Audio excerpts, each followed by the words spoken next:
We are now at our third panel, Emancipation in a Hemispheric Context. And I want to remind you again, and particularly remind those who have not been here this morning, that tomorrow, Roots of Liberty will take place at Tremont Temple. The doors will open at 4:30, and the performance is scheduled to begin promptly at 5. If you have not signed up and you do want to go, I urge you to go to the website freedomrising2013.com and sign up. However, if you show up at the doors, you will be let in. Tremont Temple is vast. I think the seating is, 1,800, so I'm sure there'll be a seat for you, but you never know. But I do urge you to attend that. I've seen I've read the script, and I saw the first run-through on the performance, and it's indeed riveting. Okay, Emancipation in a Hemispheric Context. Let me introduce the panel chair. Professor Jean Casimir teaches at the Faculty of Human Sciences of the State University of Haiti, and he teaches courses on culture, the Society of Haiti, and the Caribbean. He received his formal training in sociology at the, you want to pronounce that? Universidad Nacional Autónoma de México. De Mexico, right, where he earned his doctoral degree. He previously served the United Nations Economic Commission for Latin America and the Caribbean and represented his country as ambassador to the United States and the Organization of American States. He has several publications, among others, La Cultura Oprimiera, in 1980, the Caribbean, One and Indivisible, 1992, and Haiti and its elites, an interminable unending dialogue of the deaf, which came out in 2009. I turn the microphone over to him. Thank you. Thank you, Professor. Thank you, Professor. Good afternoon. And welcome to our third panel, Emancipation in Hemispheric Context. I shall follow the good example of my predecessor and present all the panelists one after the other, and after I will not interrupt them when they are presenting.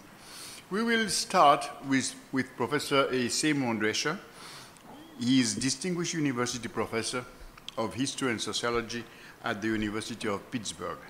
He has taught at Harvard University and was Distinguished Visiting Professor at the Graduate Center of the City University of New York. Dr. Drescher has also been a Fulbright Scholar and an NEH Fellow and a Guggenheim Fellow. And he was both a Fellow and the inaugural Secretary of the European Program at the Woodrow Wilson International Center for Scholars. In addition to his studies on Alexis Tocqueville, he is the author of many books on slavery and abolition, Econocide, British slavery in the era of abolition. Abolition, a history of slavery and anti-slavery, and among his many other works on slavery and abolition are Capitalism and Anti-Slavery, From Slavery to Freedom, The Mighty Experiment. He is also a member of the Académie Européenne, the Academy of Europe. As you may see, Professor Drescher, I'm very happy to give him the floor to start and putting us in the hemispheric context, and he has some ideas about the quality of this hemisphere he will talk about. After that, I will offer the floor to Professor Vitor Izecksohn. Professor Vitor Izecksohn is a professor of comparative history at the Institute of History, Federal University of Rio de Janeiro. He's Brazilian. His research interests encompass comparative studies of the military and public administration in the 19th century Brazil and the United States, emphasizing the history of military recruitment and the impact of wars on state building.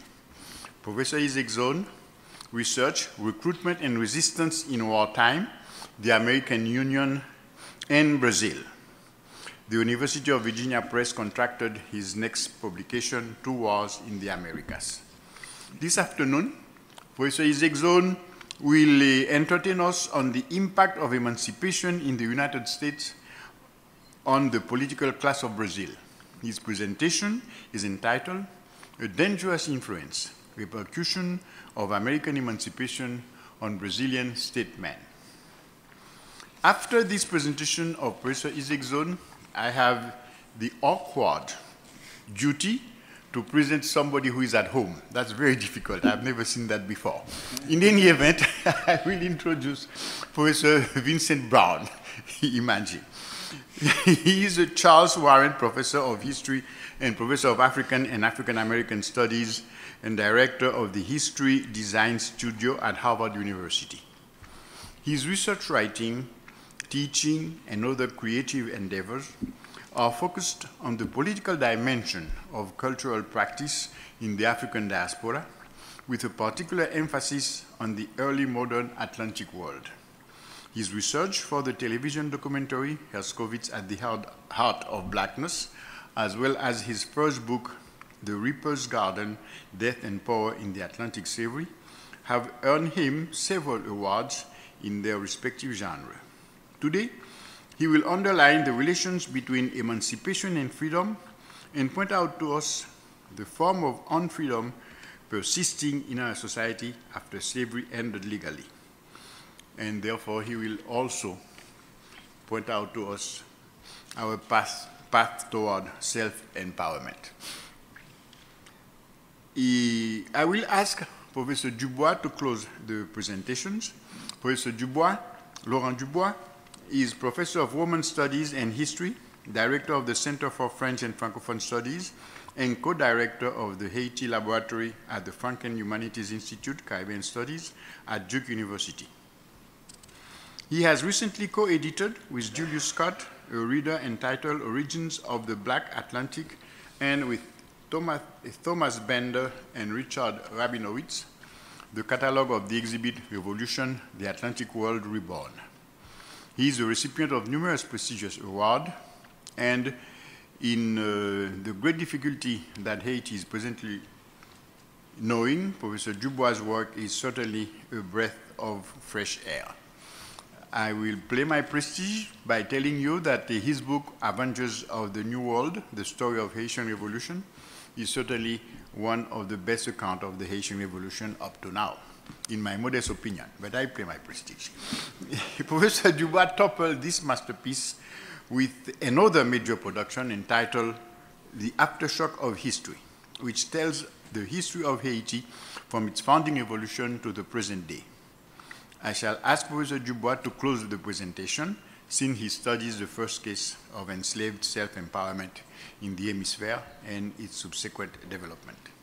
We shall now offer the floor to Professor Seymour Drescher. Is this working? Okay, good. I would just like to begin by thanking both my hosts and this assemblage for introducing me to a new world. So far, it's been a very brave new world in terms of the people that we've spoken about in each session. This session is devoted to the hemispheric impact of emancipation. The organizers, however, did not specify which hemisphere. So as the initial presenter, I had final down here, I'm taking the liberty of looking at its impact and its effect upon the old world. Emancipation, in my terms, was a major event in world history. In global terms, the old world seemed to be moving against chattel slavery on the eve of Southern secession. Now, I want to do 4 points: the 50s, the 1880s, really 3 points, and the 1930s and 40s. The old world seemed to be moving toward the removing of chattel slavery in their colonies on the eve of Southern secession. Yet against this current, slaveholders in the United States, Cuba, and Brazil projected a different future. A group of Southerners in Great Britain felt confident enough in their institution to launch the London Cotton Plant, a journal of tropical civilization. Cotton and civilization are the key terms. Their editorial manifesto was clear. We hold that Negro servitude to the white man is not human slavery, but the normal condition of the inferior race and his natural relation in life. We hold that the Negro is an inferior and specifically different man, and can only be Christianized and civilized through the daily contact with the superior race, within an organized system of labor, and is utterly incapable as now constituted of self-government, self-Christianity, or self-civilization. They did not receive a very positive reception in London, the heartland of anti-slavery for half a century, but there was, in fact, a sting in the tail. On both sides of the Atlantic, the future of slavery was still a world question.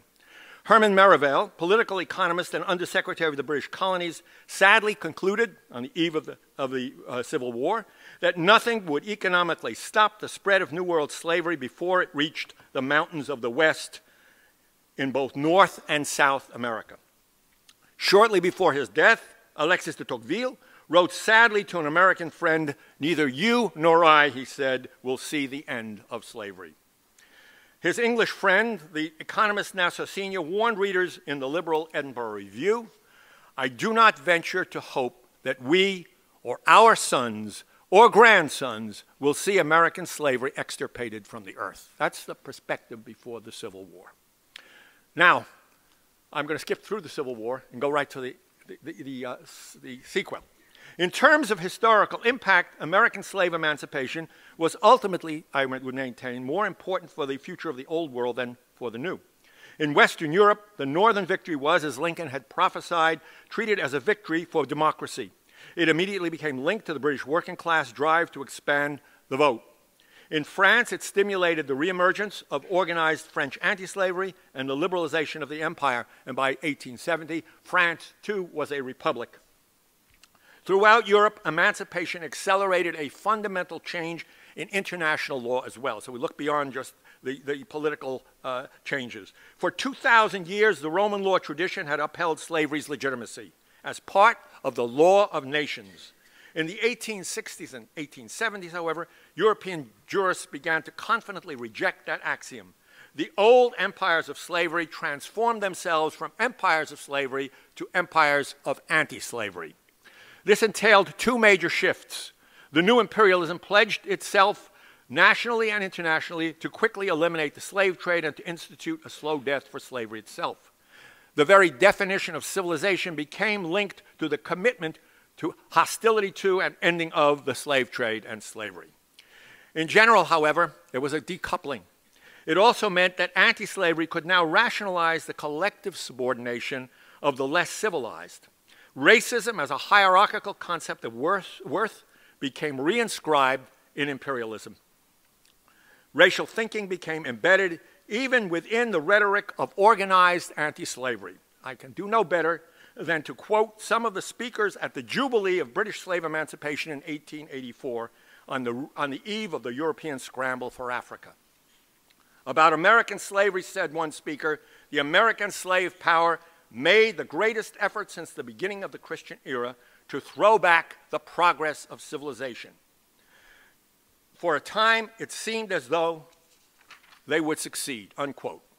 But of the emancipated, said another speaker, quote, "I do not believe that any expectations, that is about the emancipated, have been disappointed except those that were pitched unreasonably high.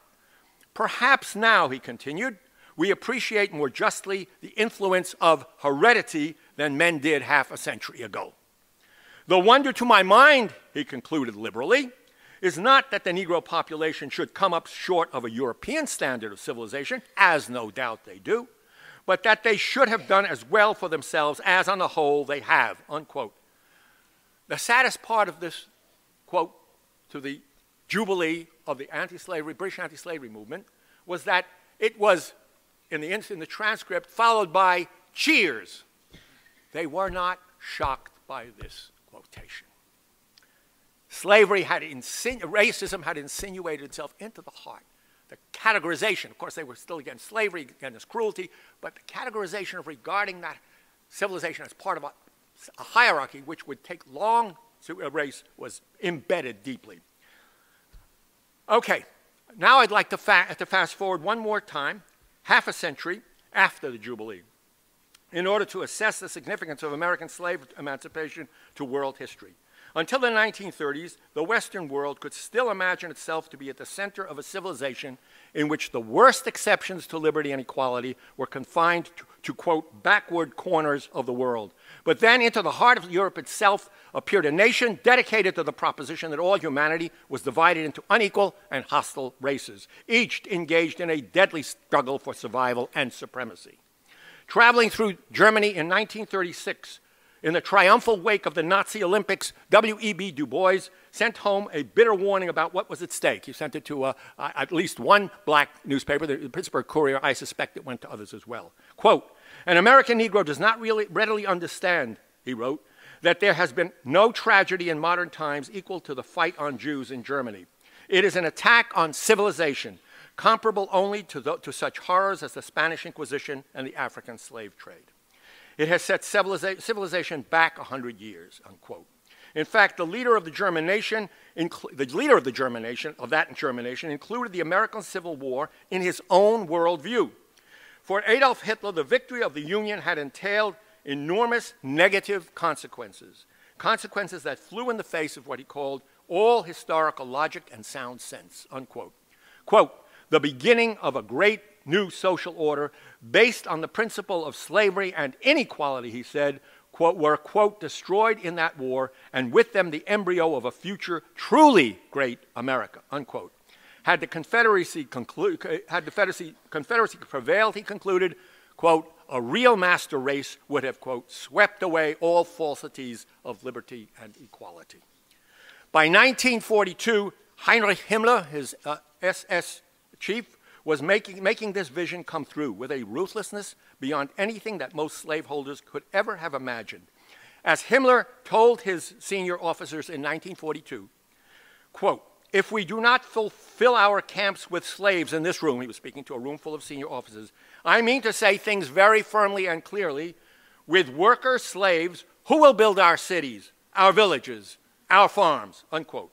Within 2 more years, despite the deliberate destruction of millions of Jews, Gypsies, Slavs, and others, there were more forced laborers, slaves and less than slaves, toiling in the German Reich than in all of the Americas a century earlier. This is the heartland of civilization. And here, perhaps, we may venture beyond our documents to raise a most important question about emancipation's impact on world history. What if the Southern Confederacy had survived intact into the 20th century? At the very least, without the American Civil War, slavery would probably have lasted for at least 2 or 3 generations longer in the 2 largest nations in the Western Hemisphere. Meanwhile, European imperialism in the Eastern Hemisphere would certainly have continued expanding its own breeding grounds of imperial racism. In that perspective, imagine an even more racially and violently charged world in both hemispheres in the early 20th century. One would then have to entertain a scenario even worse than what Eurasia actually faced in 1940. Without American slave emancipation, there would have been far less of a free world, a free new world, to call upon in order to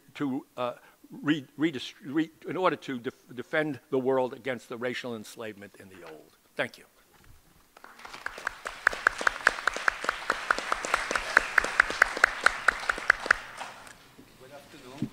Can you hear me? Hope you can understand me too. My presentation will address the ways in which the end of slavery in the American South was perceived by members of the Brazilian elite and the issues it created for a society trying to adjust to inevitable changes. In September 30th, 1866, the Brazilian Council of State issued a confidential report to Emperor Pedro II. Written by the Minister of Justice, the document analyzed a complicated immigration situation. Months earlier, and while in the US, an American citizen, G.A. Cole, had purchased some land in the province of São Paulo. Cole followed his own interpretation of a Brazilian consular leaflet and concluded that Brazilian law allowed the immigration of freed slaves. Based on that assumption, Cole boarded a ship for Rio de Janeiro, bringing in his company a black woman and her 2 children. After arriving in Rio, immigration authorities prevented him from proceeding to the city port of Santos. By the late 1860s, the empire was eager for immigrants that could ease the agricultural crisis created by the effective end of international slave traffic. Yet, despite the urgent demand for field workers, free blacks were not welcomed. Consequently, an American free black woman trying to come into the country with her children became an event surrounded by controversy from the start. Mr. Cole's personal plans were engulfed in the final spasms of Brazilian slavery. Regardless of juridical arguments in favor of deportation, the letter of the law was not the main issue behind the denial of a Brazilian entry permit. Rather, the pivotal issue driving those debates was the impact of U.S. emancipation on the hearts and minds of Brazilian statesmen. As the minister reminded the emperor, the admission of blacks coming from the U.S. constituted a public menace to an order still oriented around the, quote, for an order still oriented around the interests of slavery, because, quote again, the contact between Brazilian slaves and these recently emancipated people coming from the war with the enthusiasm of the victory cannot but generate a conflagration. This episode illustrates the concern generated by American emancipation and the approval of the 13th Amendment among Brazilian statesmen. The American Civil War had ended the previous year, leaving Brazil as the only remaining independent slave state in the Western Hemisphere. The outcome of the war, with total abolition of slavery and the defeat of Southern slave owners, was a true blow to the remaining hopes of Brazilian planters, putting the empire in an additionally uncomfortable position as a slave country at the legal periphery of the international system. With the defeat of the Confederacy, Brazil's isolation among the so-called civilized nations became so clear that the emperor told his inner circle that, quote, certain moves should be undertaken before it was too late. Adding to the international anxiety, Brazil had been fighting a relentless and unpopular war against the Paraguayan Republic. Recruits had become a scarce resource as people in Brazil refused to enlist. Freeing and enlisting slaves to fill the ranks provided a feasible solution to this deadlock. Since its start, the war to the north between free and slave states complicated imperial foreign policy. The creation of the Confederate States of America reinforced the hopes of many members of Brazilian elites that for the time being slavery would be safeguarded. Joaquim Nebias, a conservative congressman at the Brazilian parliament, expressed his enthusiasm for the survival of American slavery, saying, Southern slaves have been loyal even in the middle of the struggle, and the Army of Liberation, the great army of the North, will, with all its proclamations and promises, only seduced no more than 100,000 from a population of 4 million. But after victories of Gettysburg and Vicksburg, hopes for the Confederacy's survival vanished. Anticipation of a probable Union victory led the imperial government to begin careful maneuvers to obtain the enactment of a free womb law. Since 1864, the emperor had been very concerned about the outcome of the war in America. In a private conversation with his newly appointed liberal prime minister, the emperor observed that events in America compelled the Brazilian government to consider the future of slavery. With the emperor preparing the start of a discussion for a free womb bill, a regional crisis in the Rio de la Plata basin quickly evolved into a large international conflict, the War of the Triple Alliance. Shortly, it became clear to Brazilian authorities that mobilizing a large army to fight would be very difficult. Most people despised military service. Military service in Brazil was not an avenue for citizenship as it was in America. And despite efforts to improve conditions for soldiers, impressments remained the principal recruitment strategy. By the late 1866, the empire's capacity to replace troops with substitutes was constrained by the failure of the central states to operate recruitment at full scale. In November 1866, just 2 months after Nabucco de Araújo issued Mr. Cole's decision, the emperor announced a significant increase in the number of slaves who would be freed and armed to fight against Paraguay. Unlike in the United States, neither organized social movements nor the pressure of public opinion influenced government action. Slave recruitment was discussed behind closed doors as a matter of national security, a term we became much more familiar during the 1970s, during the military dictatorships. Lengthy reflections and debates became a series of steps toward designing more encompassing and enforceable emancipation legislation. This was discussed again by the Council of States during a famous meeting where councillors constantly appealed for comparative analysis of similar situations, and of course, American recruitment of the USTCs was the main point on the discussions. Both defenders and opponents of slaves enlistment referred to the American situation. A defender quoted the example of the Union situation, connecting it to the classical models from Greece and Rome, which were not embarrassed to appeal for the help of their captives in times of trouble. He also emphasized Lincoln's Emancipation Proclamation as a good precedent for Brazil. From his perspective, the American experience showed that recruitment freed slaves and could be accomplished without social turmoil. A more realistic opponent of the measure refuted that argument, saying, basically pointed out that the Union massive enlistment of blacks and African Americans was related to emancipation in the South, not in the North, a cardinal point of that struggle. Recruitment was not a threat to Northern society, which had a relatively small number of African descents. Freedom granted to all Southern slaves didn't affect economic and social conditions in the North, where a free labor economy flourished, he said. Enlisted former slaves fought for their own freedom, which was reason enough to maintain strict discipline.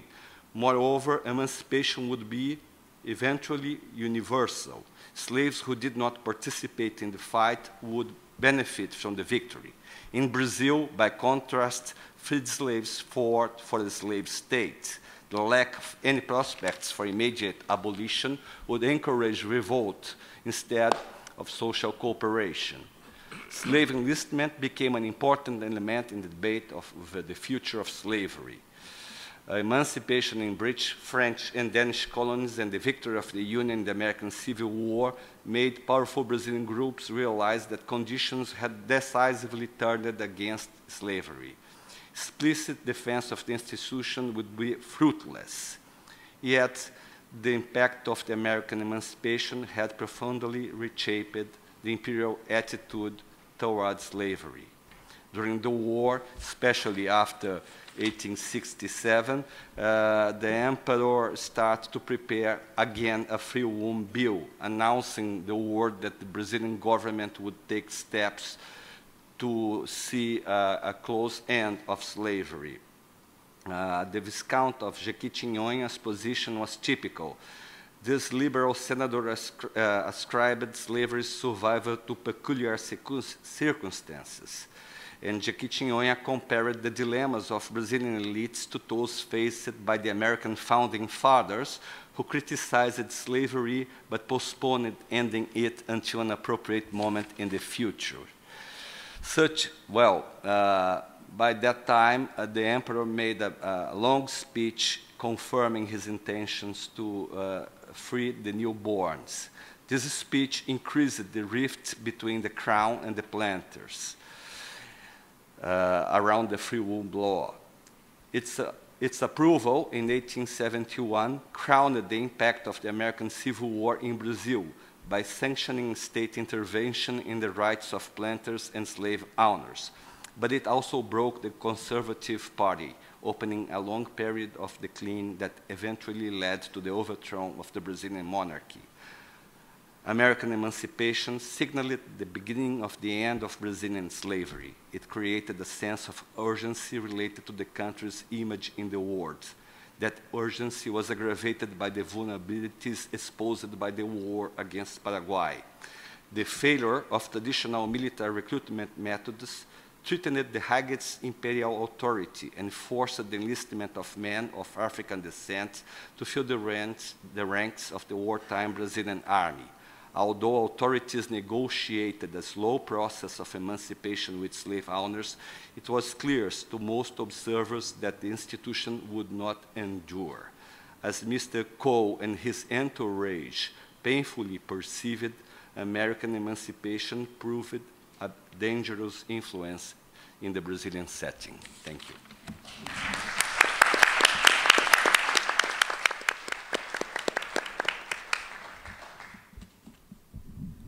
Thank you again to the organizers of this conference, which has been fantastic so far, and thank you to all of you for coming. At the risk of seeming ungrateful, both to our organizers and to Abraham Lincoln, I'd like to spend a few minutes diverting our attention away from the great general emancipations of the 19th century, away from the 150th anniversary of the Emancipation Proclamation, and toward more general questions about struggle within and against slavery.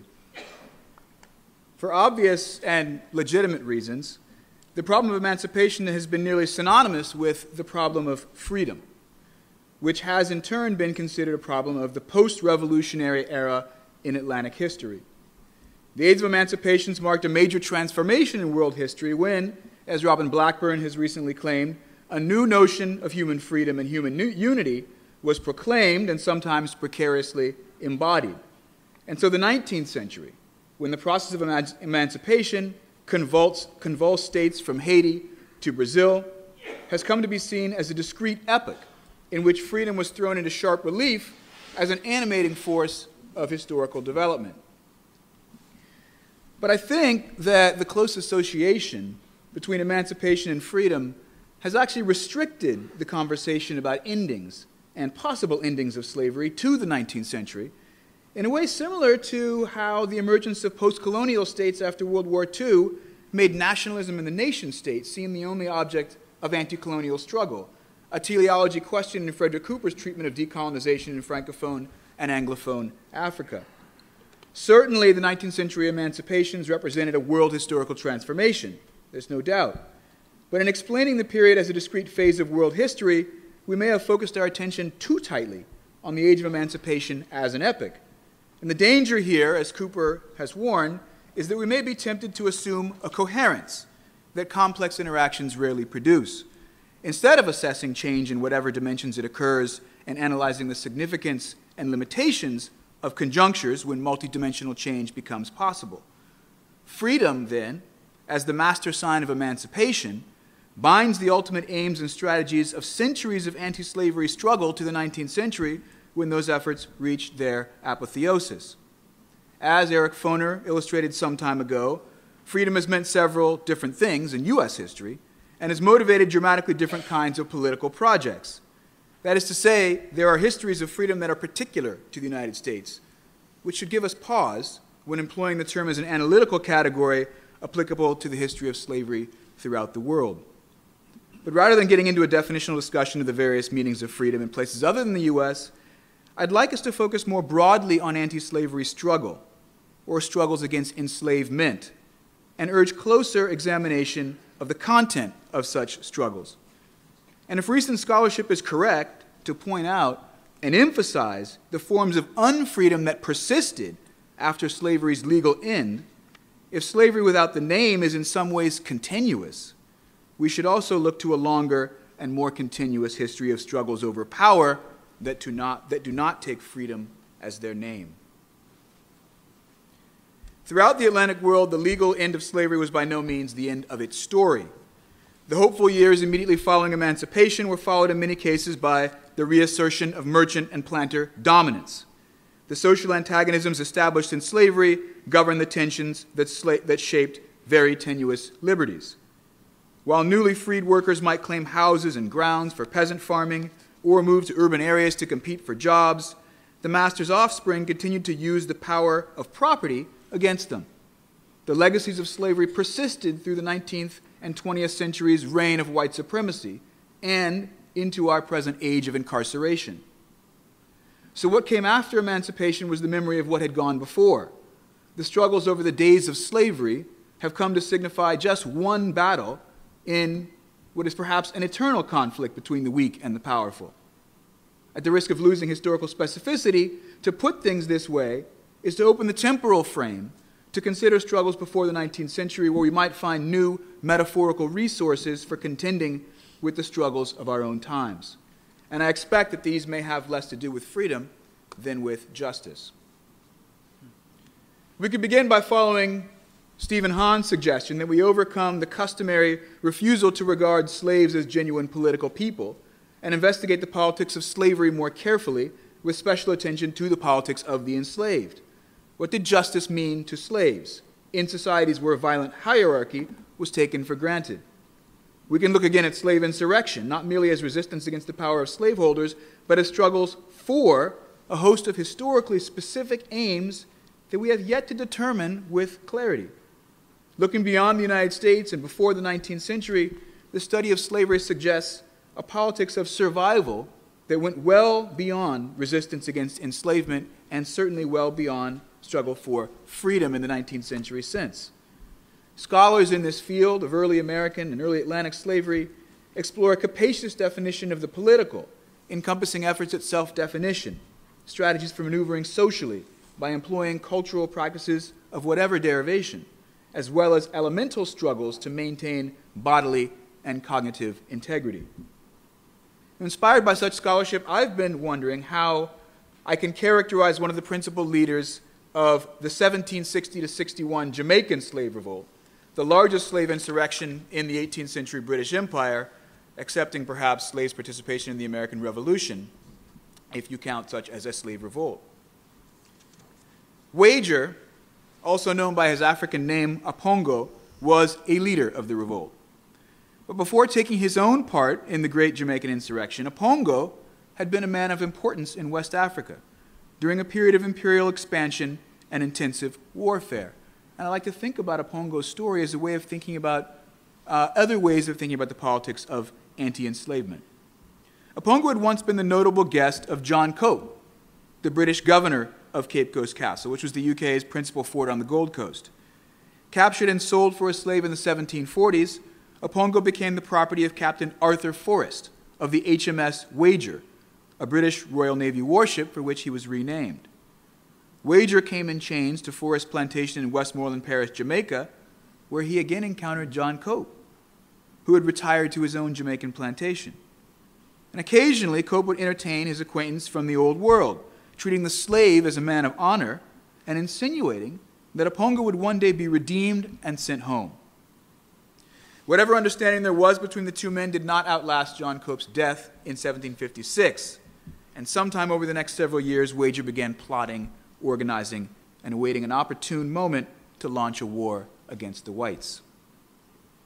Now, scholars of slavery are familiar with slave rebels who reacted against the conditions of enslavement by striking violently against their masters, and historians of Africa have examined the predicament of elite Africans who fell into the hands of slavers and were subject to the indignities of plantation life in the Americas.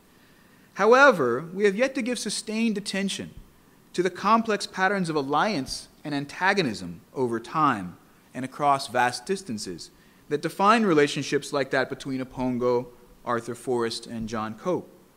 Theirs was a complicated history that remains poorly understood, a story of displacement, belonging, and translocated authority that linked the transatlantic slave trade to diasporic warfare. And this anecdote raises the question of how men such as Apongo reconstituted their capacity for leadership within the degrading strictures of plantation slavery. This is not simply the story of the aspiration to freedom. Nor is it merely about an African trying to restore his former greatness. But it is an important example of slaves' deeply political awareness of their personal, local, and transatlantic predicament. Wager's revolt, more commonly known as Tacky's revolt for the time being, is generally interpreted as a quintessentially African rebellion in the New World. And as such, it has been invoked to mark the culmination of a passing phase of enslaved political activity in which a restorationist or even backward-looking African politics aimed to recreate African states.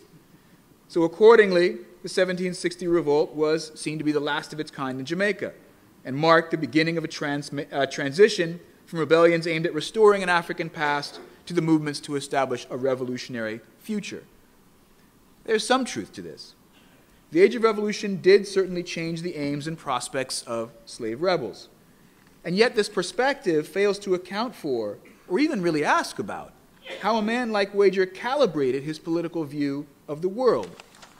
As it turns out, he had sailed with his owner, Captain and soon-to-be Admiral Forrest, in 1746 and 47 as an able seaman. A short time after the death of John Cope, while Wager labored on a sugar plantation, contemplating his dwindling prospects for manumission, Forrest became the toast of the empire. In October 1757, off the coast of Saint-Domingue, Forrest had successfully led 3 ships into an engagement with a far superior French fleet. And what came to be called the Battle of Cap Francois became one of the most widely known actions in the Royal Navy. And just a month later, off the coast of Gonaïves, Forrest had single-handedly captured a convoy of 9 French ships, laden with sugar, indigo, and cotton valued at 170,000 pounds. This feat, too, was reported throughout the empire. But the news was especially celebrated in Jamaica, where Forrest brought these prizes to harbor. What did the news of this triumph mean to Wager? At once, Forrest's mascot, former crew member, and one of the principal headmen on his Jamaican estate. We know that Forrest's Maysmere plantation was the epicenter of the 1760 revolt, and that Wager reputedly hoped to time the revolt for the departure of the fleet during the 7 Years' War, urging the rebels to head directly for the bay to occupy the strategic gateway to one of the most profitable districts in the empire. Was he merely a fallen African chief then, or a mutineer of impressive geopolitical vision? There's a complex tangle of loyalties, authorities, skills, and opportunities here that must be grasped before we can tease out the insurrectionary aims of a man like this. And we can be certain that simply asking what freedom meant to him and whether we would recognize his conception of it would barely illuminate the actual content of his politics.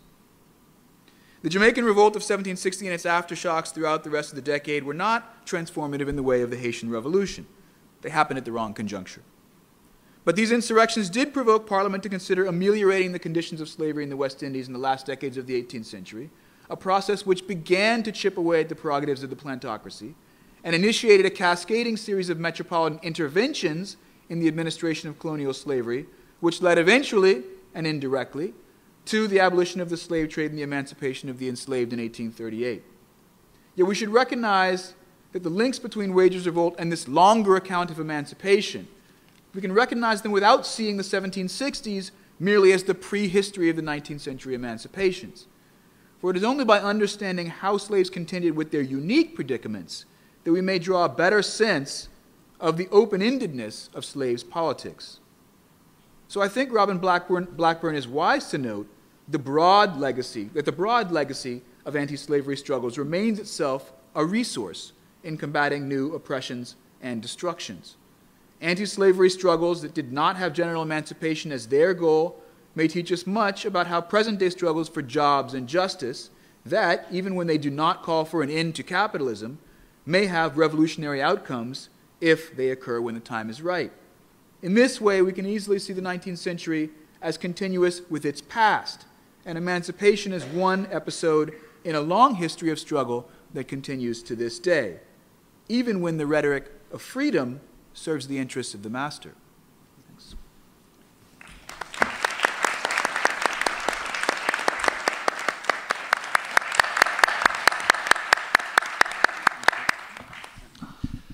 Well, thank you all for being here, and it's really an honor to be on this panel with such great historians and to give my paper in this context, and also with Jean here.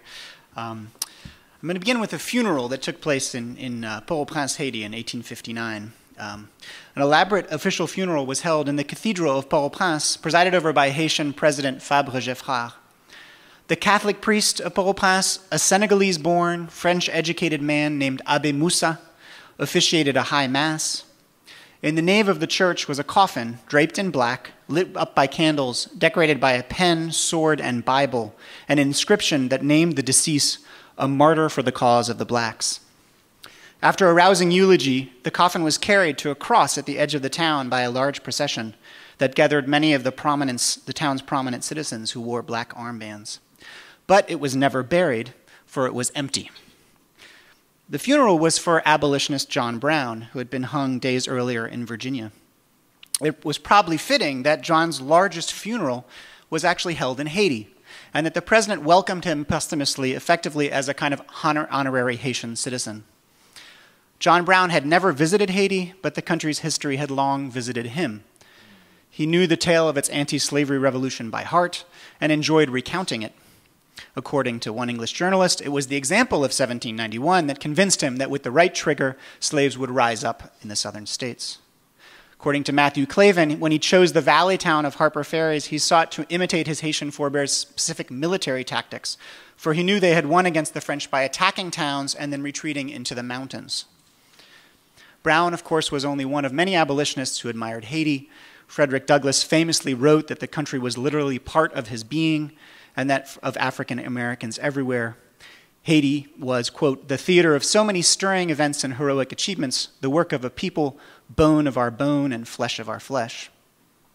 And this is only one of a series of connections between the two countries. I was reminded this morning of the important story of James Theodore Holly, an African-American man who grew up in Washington, who led the immigration movement in 1860s, and whose story, is not part of the usual story we tell about colonization, because it's a story of remaining in Haiti, where he established the Haitian Episcopal Church, Haiti's first national church, became a major institution in the country.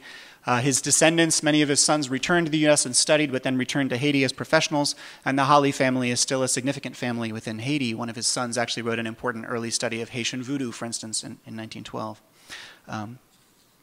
Now, the Haitians who gathered around John Brown's empty coffin were powerfully articulating the sense of their own historical centrality in the history of the world. For them, the United States was finally, thanks to men like John Brown, starting to catch up with the project of emancipation they had initiated in the 1790s, and crowned with the creation in 1804 of their independent country. Haitian friends, some of them made somewhat parallel comments with the election of Barack Obama, where they pointed out that after 204 years, the U.S. had finally caught up with Haiti. Now, when I think of this ritual in 1859, I, of course, can't help but wonder about the crowds who attended it. What did they think? What were they thinking as they accompanied this empty coffin through the streets? And how do they imagine John Brown's place within the history they were living and constructing still in the 1850s? How, by 1859, did the struggle for freedom beyond Haiti's shores resonate with the ongoing struggle to root liberty and emancipation within their own country? So what I want to emphasize today is this is an invitation to think about the period between 1804 and 1859, or really 1793 and 1859, as a kind of long war for emancipation, right? In effect, the abolition of slavery in 1793 and then the independence in 1804 were only the beginning of a process of cultural and social creation and consolidation during the 19th century. We need to think about the ways in which Haiti's experiment in emancipation was also a deep and long process of struggle, one in which the promise of freedom opened up by the revolution was actualized through the creation of social and cultural structures within Haiti itself. Now, I'm particularly honored to be on this panel with Jean Casimir, whose thinking on the topic has deeply shaped my approach here. I'm basically just channeling his ideas at this point. And he did me the favor of sending a paper recently that really crystallizes this in a brilliant way. I'm going to read a few quotes from it in a moment. But let me just suggest a few lines of analysis that we can pick up in the discussion. Obviously, Haiti has a number of specificities. It has an African majority at the time of emancipation, right? So that literally most of people in Haiti at the time are African born. Many of those people, and this is very important to remember, had been in Haiti a very short time, probably over 100,000 who might have been there for about a year to 3 years, which means that the experience of slavery was essentially a very small portion of their life experience. Africa, a brief period of slavery, and then participation in this revolution. The particular course of the revolution, as we're all familiar with, has a very kind of unique history and a kind of historical historical conjuncture, pardon me.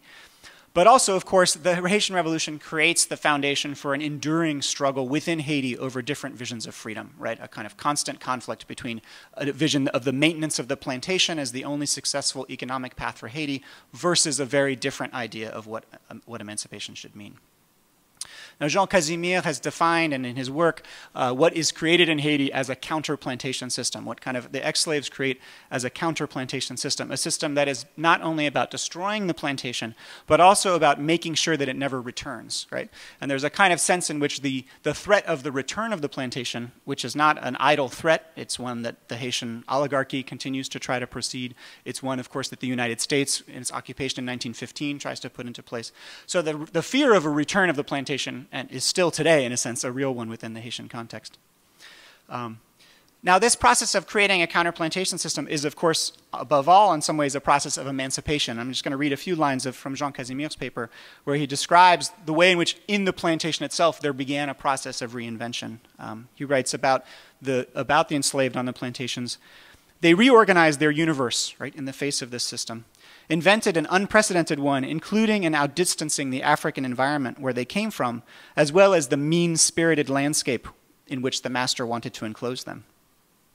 These worlds they created comprised ideas, meanings, beliefs, patterns of social relations, memories, even beings totally unknown to these masters. With this unsuspected arsenal, the captives strove to people and reinvent their present. Now, what do these structures look like? Obviously, one of the main things that was denied in slavery was the very capacity for family, in some sense. So the constitution of family relations embedded in a landscape in the Lakou structure of family compounds, which was also an economic structure for the creation of agricultural goods. The combination of small-scale farming for local markets with the process of export products like coffee and others. And it's important to emphasize that in the 19th century, this was quite a successful economic model, that Haiti had quite kind of economic success. It was a site of, there was a reason people migrated to Haiti in the 19th century. Very few people left Haiti. A significant number of people went to Haiti from Europe and other parts of the Caribbean. And finally, of course, the anchoring of a religious institutions that I'll come back to in a moment. Now, of course, there were parallel struggles all over societies of the Americas. The Haitian one was kind of the first and the largest scale. There are counter-plantation systems, I think, in place in every post-emancipation society in the Americas, and we can think about that in the United States as well. But probably it's in Haiti that it had the most success, that it went the furthest, that it really conquered the landscape and kind of created a new system. Always, of course, within the constraints of the Haitian state as it was constituted, and of course a great hostility from the outside world. So it's not to say that this was not unconstrained.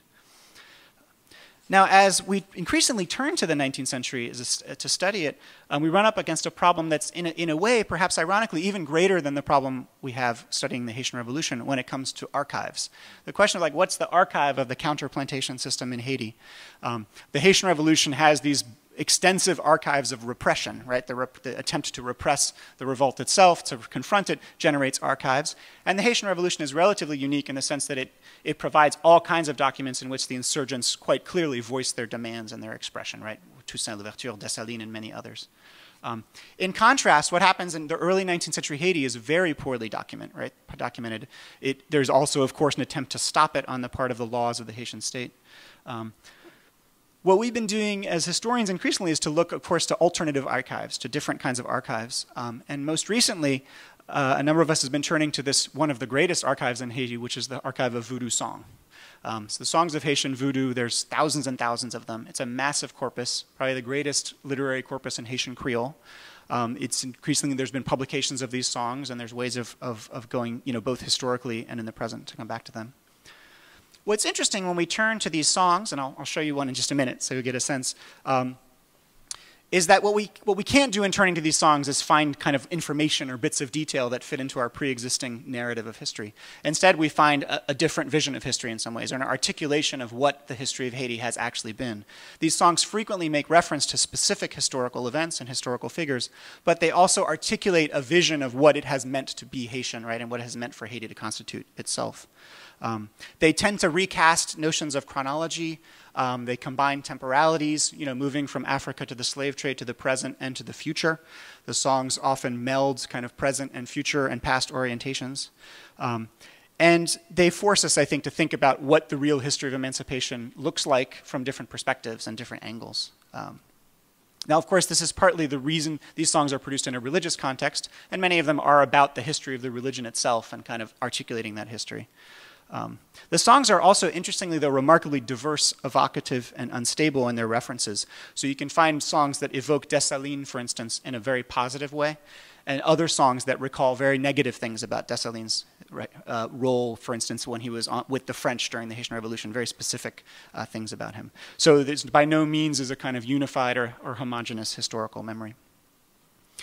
I do think these songs, therefore, allow us to better understand Haitian emancipation as an event of multiple contradictory layers and struggle over varied possibilities, and the interplay of past experiences and possible futures, which, despite everything, were neither then or now completely foreclosed. Now, to give you a sense of this, we've been working on a project funded by the NEH with colleagues at University of Florida, and I'm going to show a video in a moment, if you can cue it up, which is basically about creating a kind of archive of voodoo songs, which you kind of have to hear as well as read. So if we can, this was filmed at the Haiti Lab at Duke University. Errol Josué, who's an Ungan and singer, accomplished singer, and also now he's the director of the Bureau d'Ethnologie in Haiti.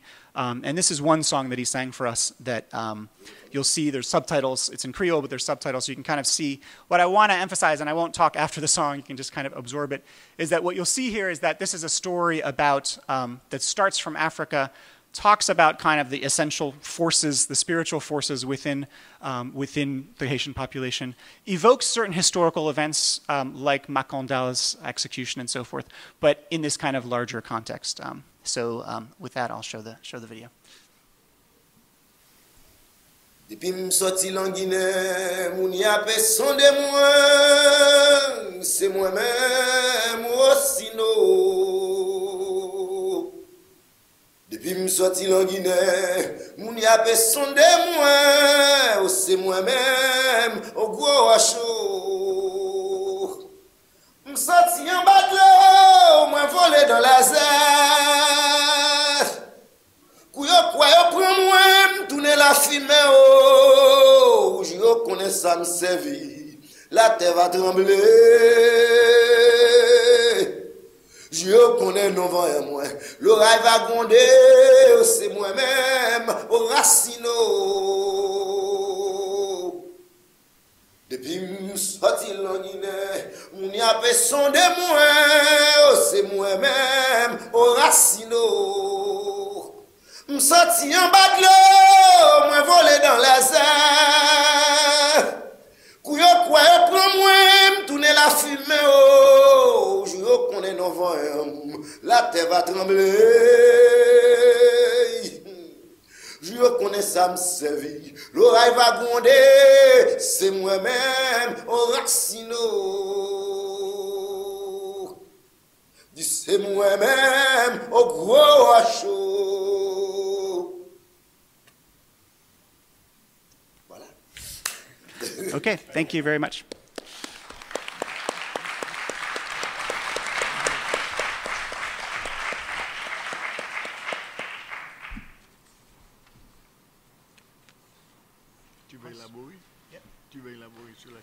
Well, Question, ready for questions? when I put this panel together, I was aiming at a breathtaking sweep of history and culture. I had no idea how much breath could be taken away from me. Please, questions? Either side, announce your name and go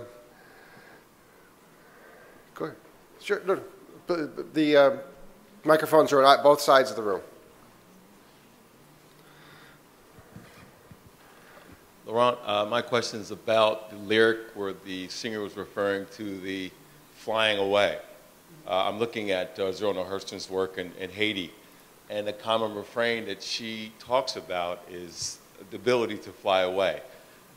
I'm doing stuff on food history, and I thought an interesting connection was that she said, or it was commonly known among slaves, that if you consume salt, you would lose that ability to fly away. And there was a connection between one's ability to maintain purity through not consuming rations that were salt-laden, things like that. I wondered what you found or what other songs where you hear this concept of food, salt, purity, and the ability to fly and return to Africa.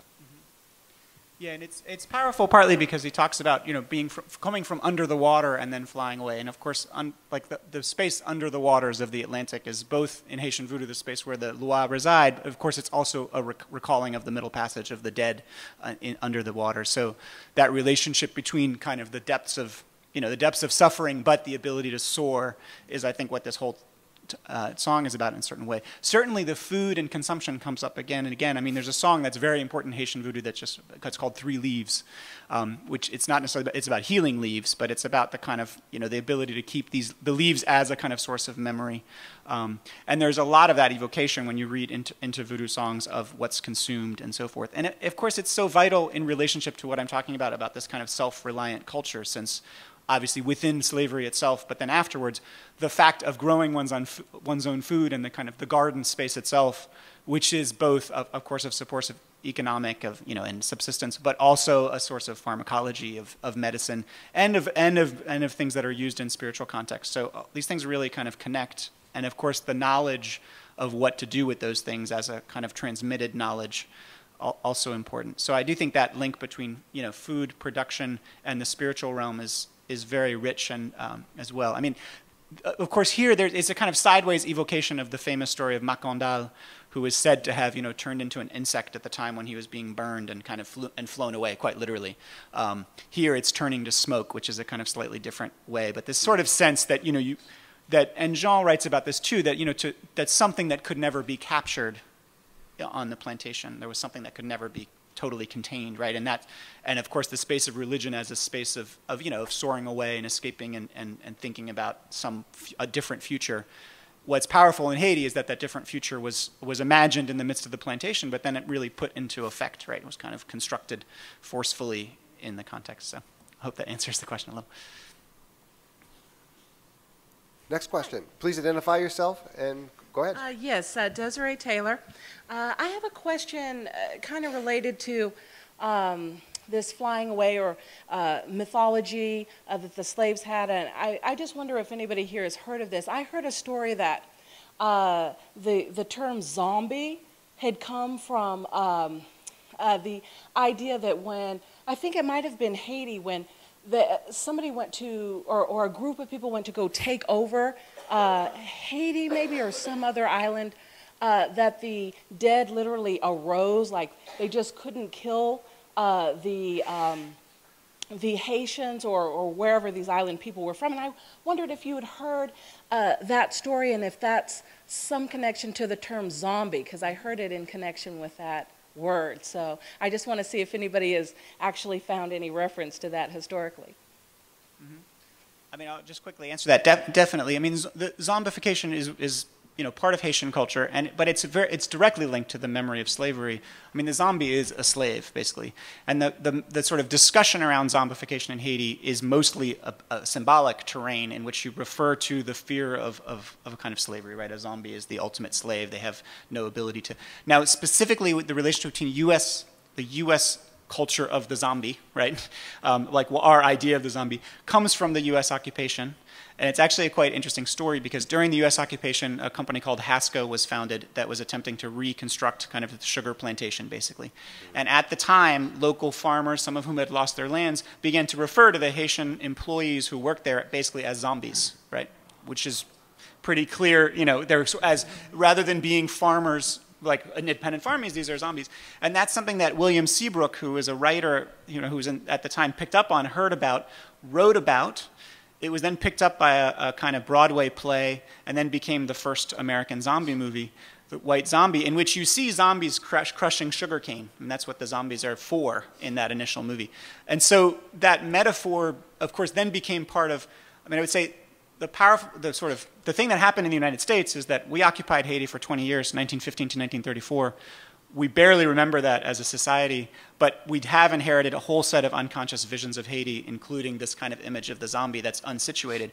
so it's kind of ironic because, of course, the whole thing about the zombie is like basically a critique of a certain kind of alienation of labor that has instead become a basis for a kind of othering of the Haitian population when it's in fact, a very powerful sort of statement, essentially, about what people want to refuse, if that makes sense. So, and I'll recommend Kate Ramsey is a wonderful book that details all this in great detail about how this happened in our cultural history. So you can look to that book for more details on it. It's Kate Ramsey, yeah. Next question on this side. Hi, James here.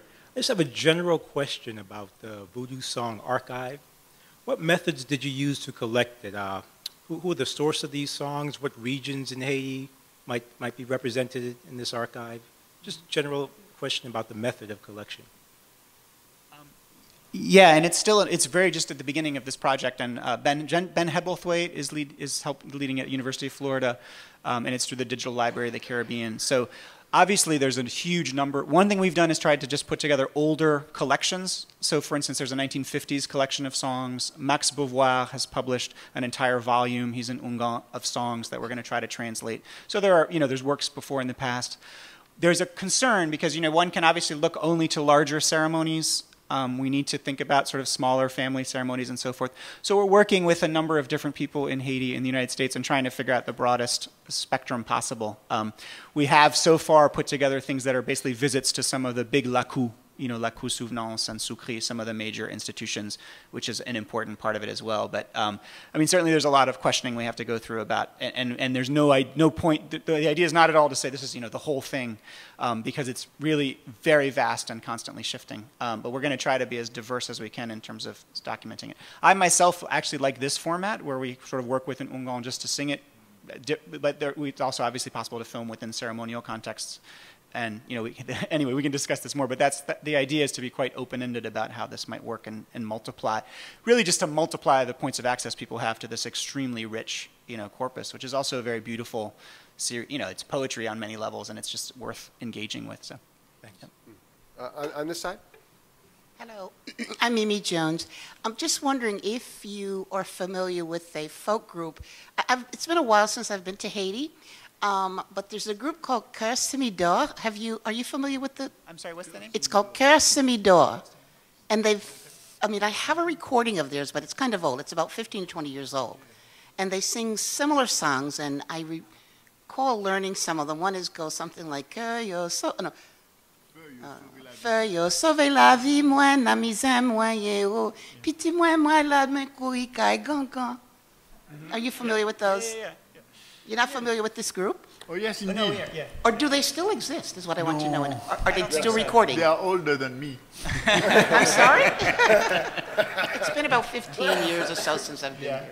No, there obviously, and there's a lot of recorded Haitian music that draws on these traditions too. I mean, it's not just in the religious context. There's Tikoka, and there's a lot of other groups that sing this kind of music. And more recently, Boukman Experience and other kind of roots groups in Haiti have, of course, this is a huge fount of musical that they pull into different forms.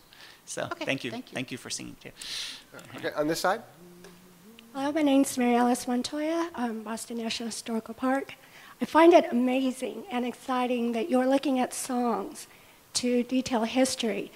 I was working at a textile museum at the time when some books came out in regard to textiles that were used as part of the Underground Railroad, and some historians were discounting that because they said that, well, it's not actual history since there isn't documentation, and others were talking about spirituals, and spirituals were also being discounted for the same reason that they couldn't document them as history because they were never taught, many slaves were not taught, it was illegal to read and write. And so that you are looking at songs as a form of history and going back to that is just incredible. I was wondering if you could comment on that, especially because we are here in celebration of the Emancipation Proclamation. Yeah, and I think, partly, I think it connects to what all the other panelists are talking about, and Vince as well, which is that, there are lots of different ways of conceiving of freedom, and we have to think about that as well, right? How do we access all those different visions of what freedom and emancipation meant to different populations? And so, of course, and putting these things together in a way, I think, as historians, we should be as omnivorous as possible and pull in as much as we can. But I do think it's important to take them on their own terms as kind of, they have an idea of history also embedded in them. So, So. I'm not sure this is on right now, but I just wanted to follow up on that because I think Laurent's use of songs and I think all of these papers really raise a question about the genre rules for thinking about time among historians, right?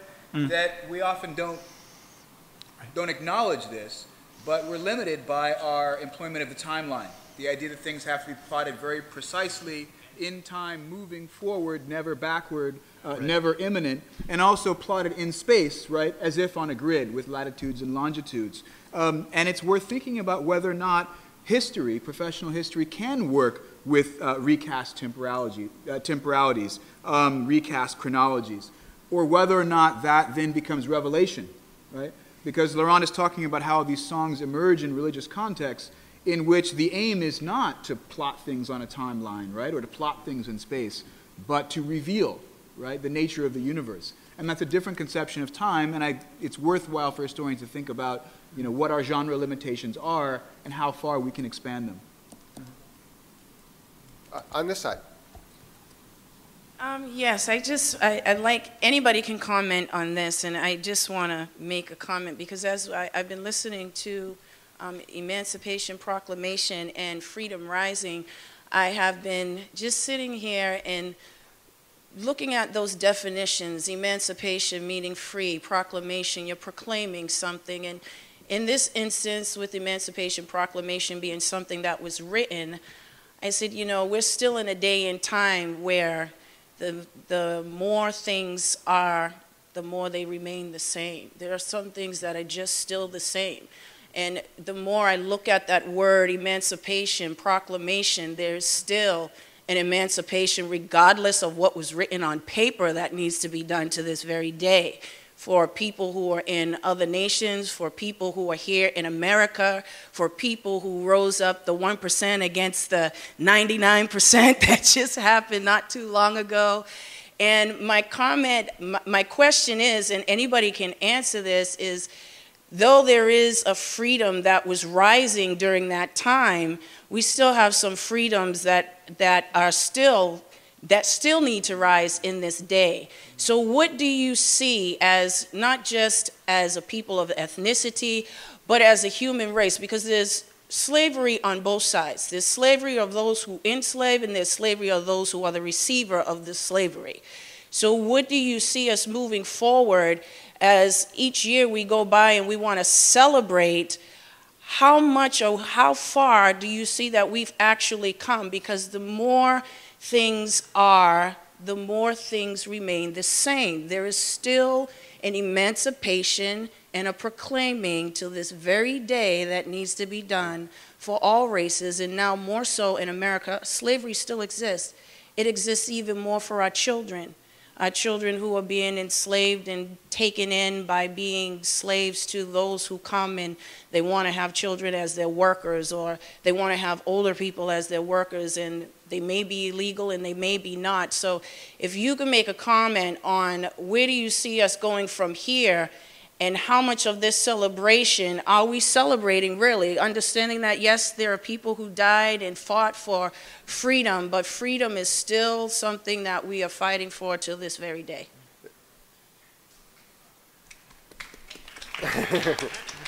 Excuse me, before you answer that, I should point you into the direction of the program in which we address that issue quite directly at the beginning. But go ahead. Okay, yeah, I mean, I'm not sure it's just a celebration, but a commemoration, and a commemoration should really reanimate our understanding of how the politics of anti-slavery, anti-enslavement, how the politics of liberation and empowerment work. And hopefully it won't just be an opportunity to congratulate ourselves, but to think continuously about these struggles, right? How they have operated in the past and how they should operate in the future. And the struggles against freedom, right? I was particularly impressed by Hitler's, lamenting of the lost cause of the Confederacy, right? In Seymour Drescher's paper. It's neat when things line up that way, right? We would like to think of Hitler as a Confederate, but in fact, right, there is a continuous history there if we're there, if we would like to see it. Those ideas were not over, right? Struggles to contain people within their place, struggles to establish hierarchy as permanent don't end, right? And therefore the struggles to liberate people from those hierarchies don't end either, And I don't know if you want to make a comment on that, because I found it very powerful. I just want to say, I usually tell my students there are no happy endings. There are only fortunate interludes and unfortunate interludes. It's not everything remains the same, because emancipation that we're commemorating, because we take the dates and we use the dates as historians do. It doesn't go backwards and it doesn't go sideways. Otherwise, we'd be celebrating emancipation every other day. Okay? So I think what commemoration gives us a chance to pause, take a look backward, see what the track looks like. Yep. New problems always arise. Every decision that's made affects the rest of the world. Nobody, as far as I know, in all the anti-slavery review, ever spoke about climate change. But here we are. We've invented a magnificent post-industrial society that's choking and killing us. So, are we slaves or free? I guess there is no end for history, and basically I was hearing Professor Drescher speaking about counterfactual possibilities and thinking about what it meant for the world, the fact that the Americans abolished slavery through a civil war. And of course, the Civil War did not solve the question of racism and the questions related to social stratification, but it had a big impact. A world where the Confederacy would have won the war would be a much worse world, not only in hemispheric terms, but also in terms of foreign relations and the relations of the totalitarian regimes. During the military dictatorship in Brazil, an anthropologist called Darcy Ribeiro used to define us as a country where the Confederacy won the war because of the way things were frozen. But the fact that something happened outside, and especially taking into consideration the importance of the United States in the world economy, had a big impact in the speed of things, and especially in the sense of urgency that the imperial elite faced in terms of the impossibility of keeping slavery working for too long. On this side? This on? Yes. Yeah, yes. Please identify yourself and ask your Yes, my name is George Fullerton. Recently, I was perusing the web and I came across a conference by a group called, I believe it's Historians for Against Slavery, having a conference out in, I believe, Ohio, in Cincinnati at some point. And it's a group of historians that are essentially taking express political positions against modern slavery in light of... Jim Stewart is the founder of that organization. Oh, okay.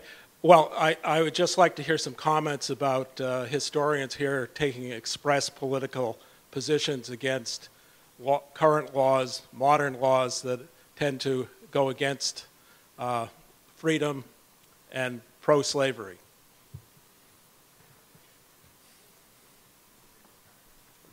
Who wants to take? Are you a member? David Blight can respond. Can we? Yeah. We can open it up. Yeah. You want to get to a mic? You want to use a mic?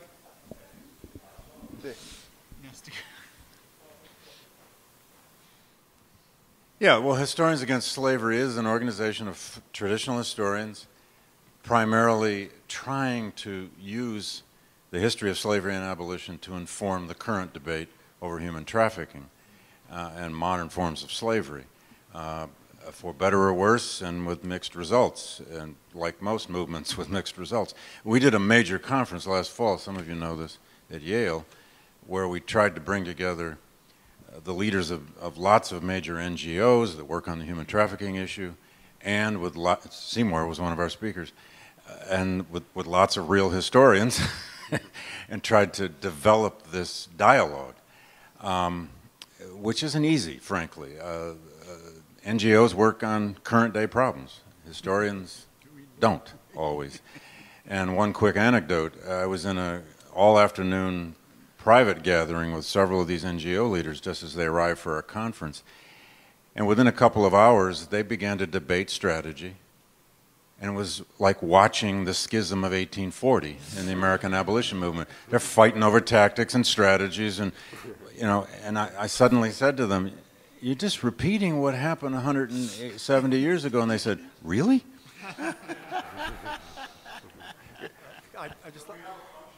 I'd like to say, is this on? On this side? I just want to make a short comment about that. I was at a conference on international law and slavery, the historians and lawyers, and historians tried to get a grasp on a stream of things happening and looking backward, and then lawyers decided they had their hour and they would just kind of formulate a definition of modern slavery. For 3 hours, 2 sentences. And the way they spoke about it is if the judge sees this phrase before this phrase, they're going to assume that has priority, and then they were really into it. And it ultimately lost me. I felt like I was in the middle of a song, that would never end. But that's what they have to do. They're trying to get the international courts to do certain things. And in order to do that, they have to devise formulas which fit into the history of law and international lawmaking. On this side? I'm Sonia Lipson, and I studied history about 40 years ago. I was really fascinated by the first speaker referring to, and I'm glad this came up with the previous question, slavery in Europe in the 1930s, and the fact, and I was shocked to hear there were more slaves in Europe at that time than there had ever been in the Western Hemisphere. And that's a shocking piece of information that I think hasn't really been absorbed. I know there's a lot of literature now. I just read a book recently called, I think it was Bloodlands, about the terror that was Europe in the 1900s and the horrible, the much worse, horrible things that happened there compared to all the things that have happened in the third world and here. But I guess my question is, we see in this country African Americans as having inherited the life, the culture of slavery and carrying it on perhaps. But what about the fact that Europeans, not very long ago, a huge number apparently, were themselves slaves, and how has that impacted their culture and what they've done since that time? And that would be, I think, a question to all of you. I would only say that, in fact, there's a lot of work going on now. Archives have improved since the Haitian Revolution. We have the names of 13 million people who were transported to Germany, most of them involuntarily. And it's now being opened up to the public. So it's like the slave trade database, where we now have 35,000 slave voyages, and you can do incredibly marvelous things to recapture the past with it. For instance, just the recaptives landed in Sierra Leone, taking their names down, having African experts look at these names. What is the cultural origin or the geographic origin? What kinds of changes occur in the course of time over the name changes, so you find out where people have come from. So in fact, all these horrors open up histories of their own, and they have to be unpacked very carefully. Yeah, I'm sorry. We have time for one more question on this side, and then we'll break. Donald, thank you. My name is David Harris, and I really was not going to speak today at all, but I feel compelled. You've earned the right, though, David. To make one comment, and it's really, first of all, I want to say, as somebody who worked on this for so long, I'm really pleased to see you all here, and I think this is great. This is the panel that I died for. I'm so happy. I just want to make one observation that's really important for you all to understand. Donald referred to the remarks in the opening of your program. I want you to, first of all, this isn't a celebration. It's not even a commemoration. It's a reflection. It's a time for us to reflect on something. We were very purposeful in calling this Freedom Rising. This is not a finished product. The whole point to this was to emphasize that we haven't arrived, that it doesn't have a fixed starting point, Professor Brown, that it's not something that's over, all right? That it doesn't have a discrete beginning, it doesn't have an end, it continues, and it's ongoing. And that's something that's really important, and I'm just incredibly pleased that that came out of this panel, because that's, in fact, what this whole time is about. So, again, I just want to thank you all. Terrific way to end, and please join me in thanking our panelists.